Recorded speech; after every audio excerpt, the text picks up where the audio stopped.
Natao sy ny androany ity zany a dia ny fametrahana ny forum de conseil agricole ty. Zany ity zany dia karazana entité anankiray miasa ho an'ny firenena. Zany hoe io zany karazana fikambanana olona maromaro izay handeha tetany ambanivohitra. Io zany mandray anjara amin'ny fanentanana ny ambanivohitra, mijery ny olana misy rehetra ny ambanivohitra zany any amin'ny tontolon'ny ambanivohitra. Io moa zany dia amin'ny agriculture sy ny pêche ary ny fiompiana zany.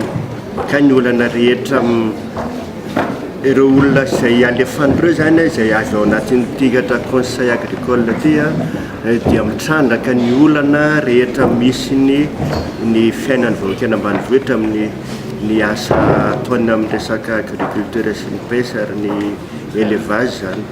Dia mandray anjara koa zany izy amin'ny fanentanana, amin'ny vulgarisation ny teknika ny agriculture sy ny fanjonona ary ny fiompiana zany mampianatra an'ireny eny ambanivohitra. Isan'ny politika ny ministère ny élevage amin'izao fotoana izao dia ny fanentanana ny eny ambanivohitra mihitsy, fametrahana documentation mety hatrany amin'ny fokotany mihitsy izay ariky ny resahako tao dia hoe ametraka bibliothèque ahafahany tantsaha mijery ny technique d'élevage amin'ny any manokana zay.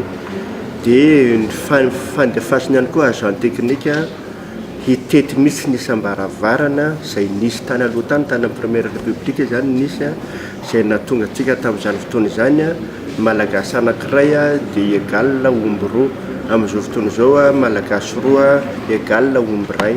Zany hoe niaina be dia be zany ny famokarantsika noho izay tsy nisy an'izay politika mazava izay intsony nandritry ny taona maro teto Madagasikara. Dia anisan'ny politika anay zay ary rehefa mijery an'ity documentaire dia fandray amin'izay mihitsy ny fametrahana an'ity FCA ty.